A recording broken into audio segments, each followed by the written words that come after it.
This episode is proudly supported by Pepe Sayer Australian Cultured Butter, batch churned from single origin cream. We've got a culturing process, a fermenting process, an aging process. So the butter will taste very different than, I guess, the average supermarket butter.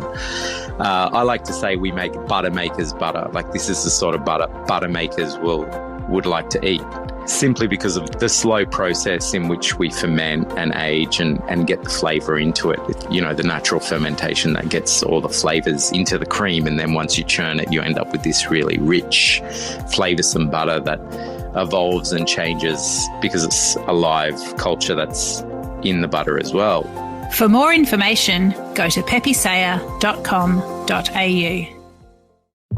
By starting with truly phenomenal produce, you don't actually have to do that much to make a great meal. Curate the stuff that goes into the food carefully and do that. That is a privilege that I would not have been afforded had I opened a place in the city.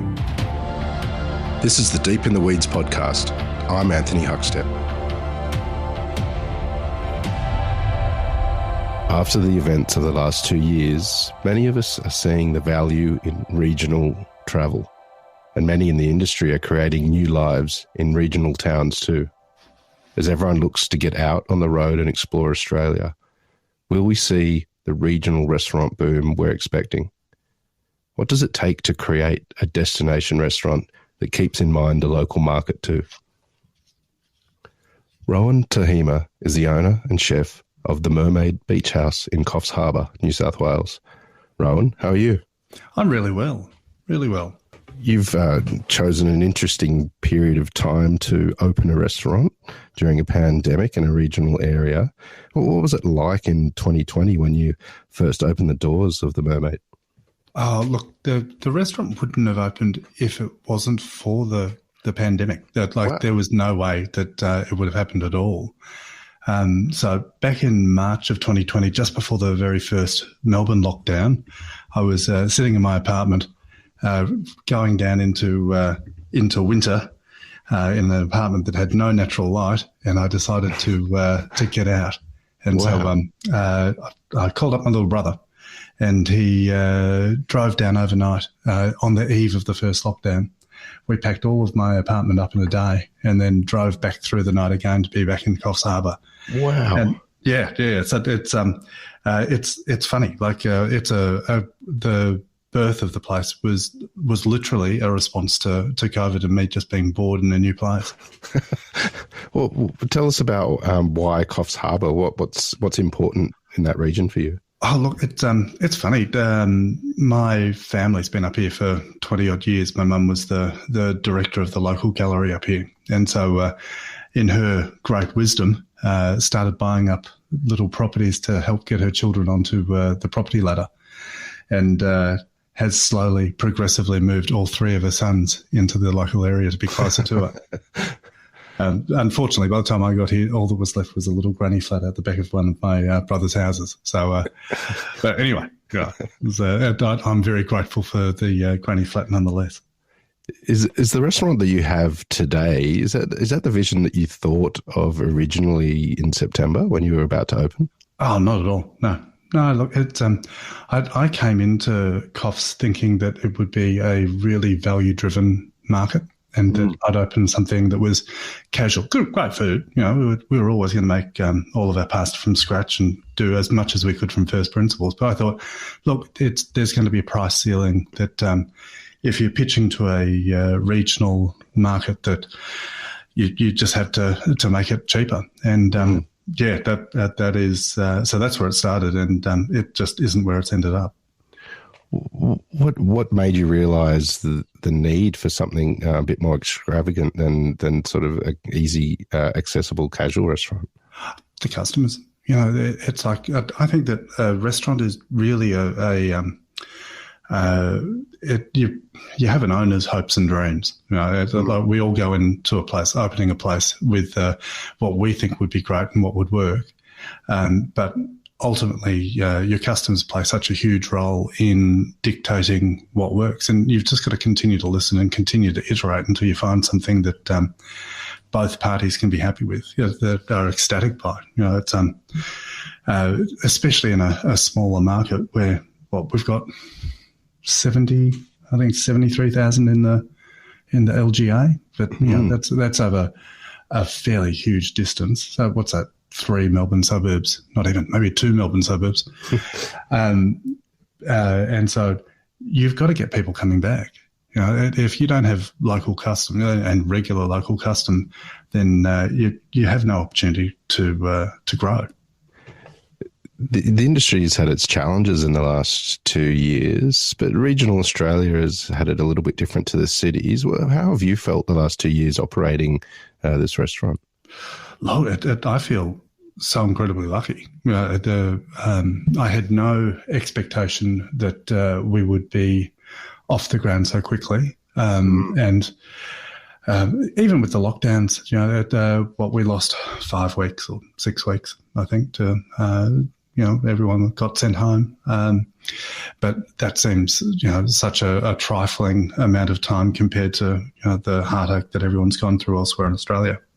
So, look, the thing that you are aware of, though, is that even though everyone else is in lockdown in the capital cities, you don't have tourists coming. So you've really got to focus on the people that are around you. They become more important than ever. Tell us about the local community and the local producers as well. What sort of connections have you made that have helped bring this restaurant to life? Oh, look, we've continued to grow. Like the restaurant's just over a year old now, and I only feel like we're beginning to finalise who it is that we will eventually be. It's the longer the period of time that I've managed to spend here, the deeper the connection I have with the people around me to grow and fish and the produce that we end up using. That my mum, to return to my mum for the second time, had always taught me to fish my feet first. She's a keen angler. So her philosophy is that, you're going out fishing, you cast a line, don't cast it over the horizon, cast it immediately around you. And it's that kind of idea that I've used to underpin our sourcing. It's like, obviously we will always get some stuff out of Sydney. Some produce comes out of Brisbane, but the vast majority of the stuff that I use is stuff that's grown by the people in the food bowl immediately around us. And so I think I had originally thought that the menu would be this thing that came out of my head and it would be crafted. If you have a massive supply chain around you and all of the great produce, then you can make it anything you want. But rather it's turned into, well, what are people growing? What do I have easy access to? What's objectively delicious? And then how do I treat that produce with as much care as I can, just not to stuff it up? You've mentioned your mum a few times, but take us back to when you were young. What sort of role did food play in your family? Oh, it's interesting. Mum's a terrible cook. Terrible. I'm just going to hear this and I'm going to never hear the end of it. But one of the reasons I can cook is because she can't. I come from my dad was a cook as well, and so I grew up in kitchens. There's the only way I got pocket money. You start in the dish pit and you slowly work your way onto the line, or you start doing prep and then eventually you get a spot on the line. So cooking's always been a part of what I did. But it's funny, when I finally got out of Darwin, I moved to Melbourne to be closer to my mother. My parents had long split by then, and kind of stopped working in the kitchen and started working on the floor. Yeah. Tell us about that transition, because you have quite a fascinating career that's bounced between professional kitchen and sommelier, which is pretty rare. What's it been like having your foot in both sort of camps? Well, the amazing thing is I think I got to Melbourne back in 93, the end of 93, and the industry was very different back then. I had gone to Melbourne to go to university, and cooking and going to uni they do not work. Cooking is a thing that requires a huge amount of dedication to doing it right. Mm-hmm. And I thought, I'll work on the floor then. And so I ended up getting a commie waiter's job at Walter's Wine Bar at Southgate, back with Walter and Maria Burke. I think this is 1994 by now. And I think at the time they had 3 hats. Mm. I think back then you could get 5 hats. Yeah, crazy.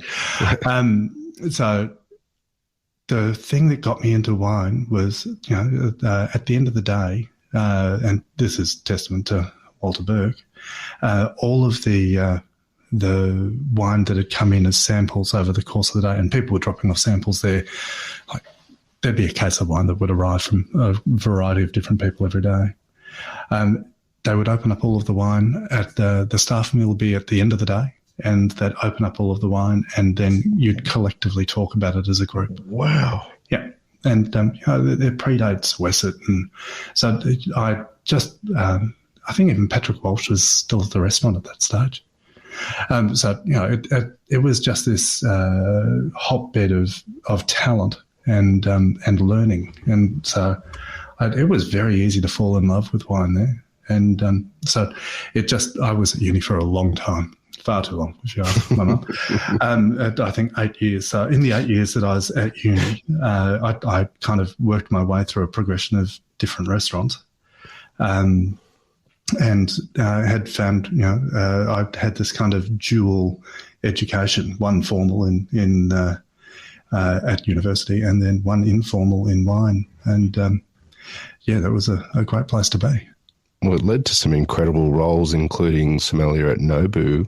What was that like, trying to create the beverage experience in a restaurant that's sort of global? Look, the resources that Nobu have is remarkable, and the deep pockets. And so you just had access to basically anything that you wanted. So in an environment where money is of no issue and that you can just buy pretty much anything, then it's actually the act of curation that becomes the principal task. It's like, how do you put a range of things together? Because you can't have an infinitely long wine list, especially not in something that is as high tempo as Nobu was when we first opened. And so you've got to craft something that is punchy, offers both extravagance and value, is interesting, like it kind of builds excitement within the diner, as well as, and at the time I had very little experience with sake, as well as trying to learn an entirely new beverage category. You had a balancing act between front of house and owning your own venues as well. What was the trigger for you to step out and go out on your own? Look, I think that I have had the great fortune to work with so many incredible chefs and operators along the way. Time with Andrew McConnell, time with Jeff Lindsay, who taught you a lot, and especially Andrew. And working for Andrew was like going to a finishing school for young restaurateurs. Wow! I think that that the quality of training they provide sets people up with a pathway of, okay, well, I understand the fundamentals of how a good hospitality business should work, and then it's up to you to put your imprint. You've got to actually have something to say. And so I think that once you can establish what your own personal vision is, then you've got the tool set, I guess, to run forward with it. Well, you put yourself into a restaurant in Armidale, of all places. What led to the move there? Wow, actually, you know what? I had just come back from working in Norway. So I'd done an 18-month stint in Norway, cooking up in the Arctic Circle. And so I came back flush with money. And full of the confidence of wanting to be able to cook my own food in my own setting. And so found myself at the gallery there. So, God, I'm going to count this. This is number 3. My mother at the time was the doing locum work as the director of the gallery up there at the New England Regional Art Museum. And so before I left to go to Norway, she had asked me to write a 1-page brief on how they could fix their hospitality space. And I trot off to the other side of the world, had no particular plan other than having an opportunity to cook somewhere else. Do 18 months there, find myself with a bunch of cash, come back to Australia, and then use that 1-pager to actually as the business plan for my first restaurant. Wow. Yeah, so it's it was I loved that restaurant. It's funny. I needed to do that restaurant. I needed to get that restaurant out of my system before I could do another. So it was a beautiful restaurant, but I refused to fix the cuisine in any particular style, and so rather we would change the food based on whim. So each month I'd choose a different cuisine based on places that I'd travelled and cooked. So it was a bit vainglorious, to be honest. You know, it's like, get over yourself. I think it's funny. Like Australian cooks, by and large, we're journeymen. You know, we'd lack the deep, granular knowledge of any particular cuisine, and so we're very good at lots of things, but excellent at very few. And ultimately, I think that's certainly what Harvest turned out to be. It was a great little place. I loved it. You know, it's over the run there, we managed to set up a music festival and open a community garden, and it really gave insight. Armidale provided that kind of sense of certainty that a regional community can come together to celebrate something collectively. You know, that I felt really well supported there, and it certainly gave me confidence that when I decided to open up here, that it would be an opportunity to again feel that sense of love from a population, from an audience. You mentioned that Harvest was a restaurant that you had to get out of your system. What were the lessons that you learned from that experience? Oh, don't make it all about you. A restaurant's not about you. Yeah, it's like it certainly has to have a part of you in it, and but it can't be just 100% about you. If it is, then you're just too full of your own brio, I guess. You know, it was kind of gross. I even had a portrait of myself hung in the restaurant, and I'd never do that again. I want to circle back because you mentioned about 18 months of your life that sounded pretty fascinating in the Arctic Circle. Do you have any stories from chefing in that time? Oh, yeah. Yeah, it was wild. Yeah, it's like Australia is really blessed when it comes to seafood, and the quality of seafood we get is generally excellent. And the range of it is phenomenal. You get a much smaller range of food, of seafood in Norway, but the quality of it would be almost even better. Wow. So I travelled to Norway to spend time with other hospo mates who had just on the cusp of starting a family. And so I went to see my godson born. And I thought that would be a 6-week stint. And then I had lined up a stage at Nam. I was going to go and cook Thai food for a year. Wow. But got there, and Norway's a funny place. Each winter, or each summer, they basically send their entire workforce on summer holiday. So everyone goes at the same time. Wow. Yeah.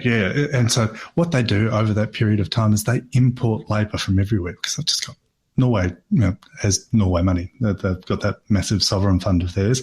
And so they have these incredible levels of social services.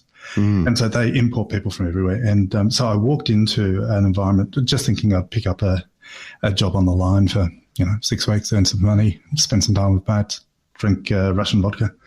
To find that there was I'd walked into what was an absolute bin fire of a restaurant that desperately needed just a little bit of guidance. And so that 6-week stint turned into, 3 months, and 3 months turned into 6 months. And then suddenly I was the exec chef over a couple of hotels. Wow. Up in Kirkenes. So to put that into context, Kirkenes is about as far north and as far east as you can go in Norway without crossing into Russia. Wow. So it's the terminus point for Hurtigruten. Hurtigruten is the coastal steamer that goes up through all of the fjords. So it starts in Bergen in the south and then ends in Kirkenes in the north. And so if you're going on Hurtigruten the full length, you'll either fly into or fly out of Kirkenes. So it's a funny town. It's only 3,000 people. It's about as far away from Oslo as you can be while still being in Norway, and it gets a fair number of tourists. So that's where I found myself cooking, and suddenly immediately reached out and pulled together a crew of other Australian cooks. Wow! And we just had this little corner in the Arctic for a good run. It's have you ever had king crab? Yes. Yeah. So king crab's endemic across all the Kamchatka, so all the way across the top of Russia, through Canada, and certainly around Norway. So you'd go into the fjord. If you put goggles on, you can just see king crabs basically everywhere. So when we during summer, you'd go down, and people would swim out and lay down a net. And then they'd just leave for a couple of hours. You go back with a spear later and then just spear all of the king crabs and then grab the four corners of the net and maybe pull up 80, 90 kilos of crab. And we'd just set up 44-gallon drums with fjord water and then just put fires under them, get them boiling, dump in the crab. And that's how we'd do a staff party. Wow. Yeah. It's and Aussies being Aussies, very early in our tenure, we bought a jerry can, a brand new jerry can, and then kicked it around a car park until it looked all banged up. We used to drive across into Russia and fill that jerry can up with vodka. Because you buy a bottle of vodka in Nikkel, which is the closest town to Kirkenes, across the border, for about $2 Australian, and a bottle of gin at the state-run alcohol store. So all alcohol in Norway is sold through state-run or state-owned stores. So they control everything, and there's very high taxation on booze in Norway. So Australians, being the degenerate alcoholics we are, would drive across to Russia, fill up a jerry can with kind of 50 litres of vodka, and then drive it back across the border. No one ever checked. You'd even drive to Finland to buy beer, because beer is in Finland is about the same cost as the beer in Australia, about $40 a slab or $50 a slab, $40 a slab 10 years ago. Tell us about what you were cooking there. Were there some ingredients that you hadn't used before, and how do you create a menu for an environment like that you're not familiar with? Experimentation. I was surrounded by people smarter than me. I always try to be the least talented cook in my kitchen. Just the opportunity to experiment with new things. I mean, that's the fun bit. It's so the Sami are the proper name for Eskimos in the area, and they're nomadic herdsmen of reindeer. And so, cooking reindeer, it's like venison. Wow. That was great fun. The king crab. the best halibut I've ever eaten. Just the texture and quality of it was extraordinarily good, and it makes, though very, very expensive to do here in Australia, the best fish and chips I've ever eaten. I even the Norwegians, especially being based in a hotel, hotels in Norway are expected to provide a buffet of food quite frequently. Quite frequently, they'll do it for a day a week, or especially over Christmas. There's lots of Christmas buffets. That's how they tend to entertain. Probably not so much now with COVID, but certainly at the time. And one of the mainstays on a Norwegian Christmas buffet is lutefisk. Lutefisk is fish that's been cured in lye, or traditionally it had been even done with urine.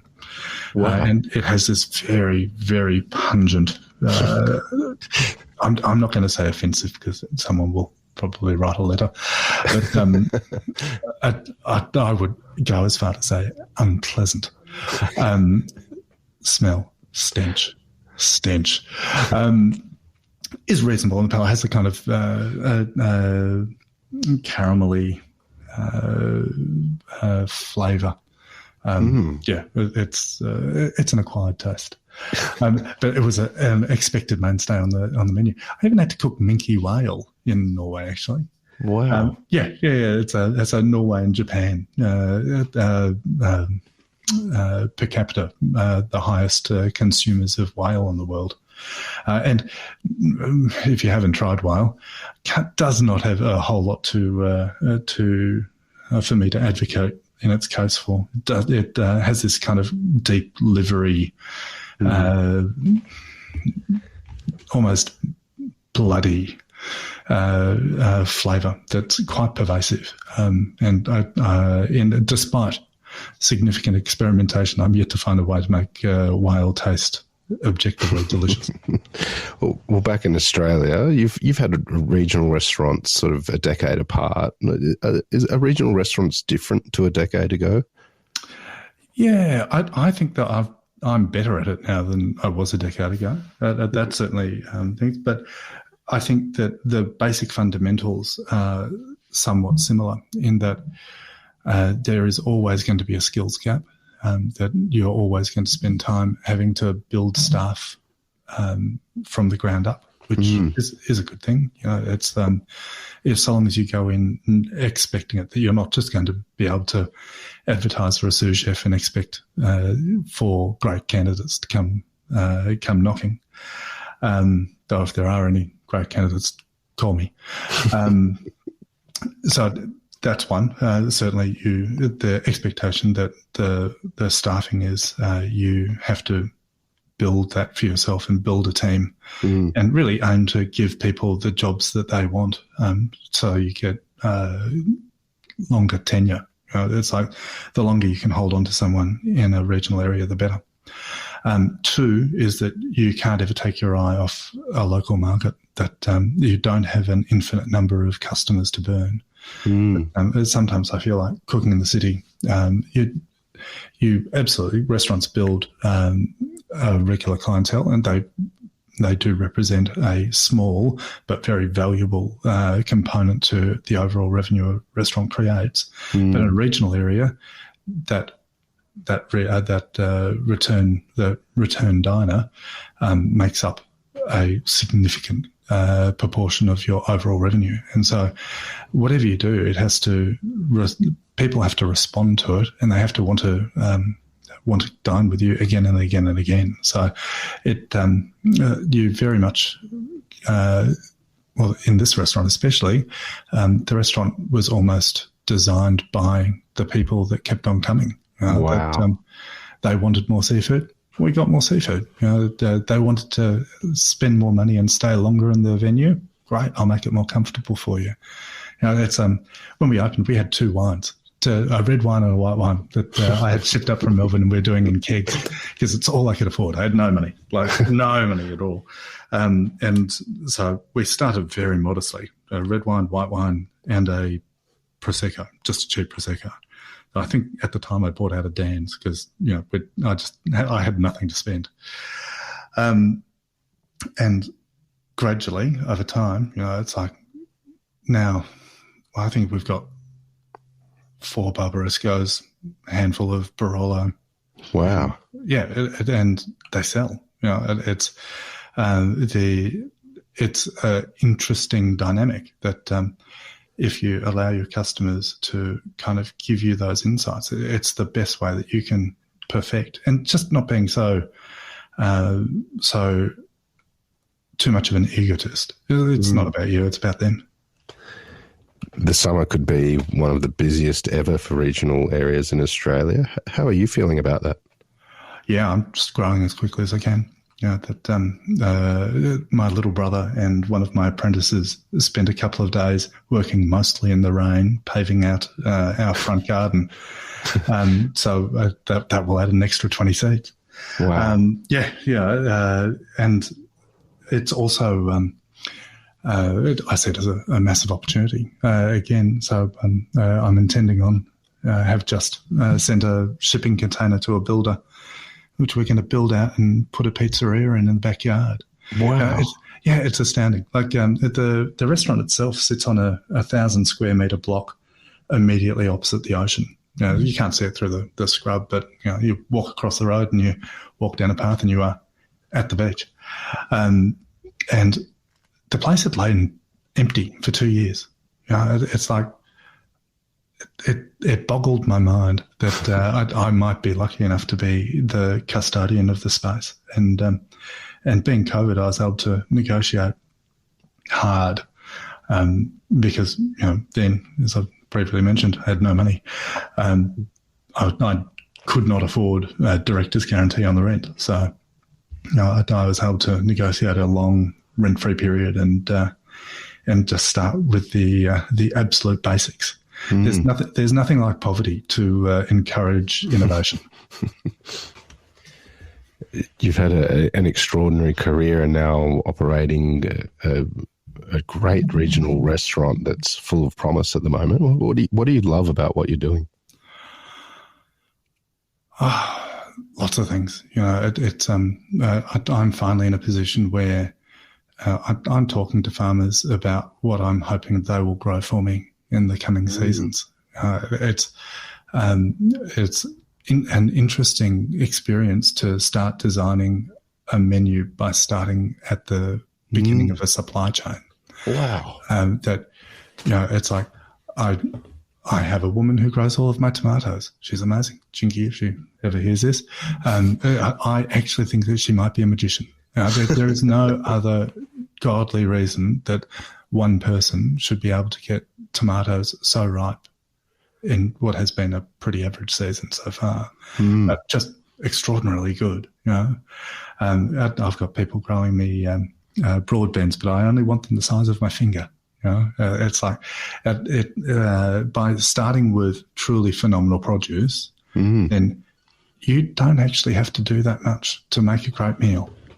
It's just curate the stuff that goes into the food carefully and do that. So that, number one, that I think that is a privilege that I would not have been afforded had I opened a place in the city. Two is the act of building a team, building a real family of, misfits. We're all misfits. But giving people jobs that they adore. It's like gone are the days where you can just be an arse and yell at people. It's an ineffective way of managing a team anymore. And watching people grow. It's a massive privilege. Well, you're only a year in, but you're making an incredible impact, and this period of time has given you opportunity to really explore your passion. But what are you looking forward to in the next couple of years? Look, if I play my cards right, if I'm very, very, very lucky, I might actually get to start a family. And I've always considered myself too selfish to have a family. That's why I've opened restaurants. But I think that much like my staff. I'd like to build the kind of venue that that allows for a real sense of work-life balance and allows people to do things that, if they wanted to, kids would be something that sit within that realm of possibility. So, fingers crossed on that. Well, Rowan, I hope that happens, and amazing to hear what you're doing in Coffs Harbour. We've loved having you on Deep in the Weeds today to hear your story. Please keep in touch, and we'll catch up again soon. Pleasure to chat. This is the Deep in the Weeds podcast. I'm Anthony Huckstep. Stay tuned as we take a deep dive into the lives of the incredible people who ply their trade in the food and hospitality sector. Special thanks to executive producer Rob Locke for making this all happen. Follow us on Instagram at Deep in the Weeds Podcast, or email us at podcast@deepintheweeds.com.au. Stay safe and be well.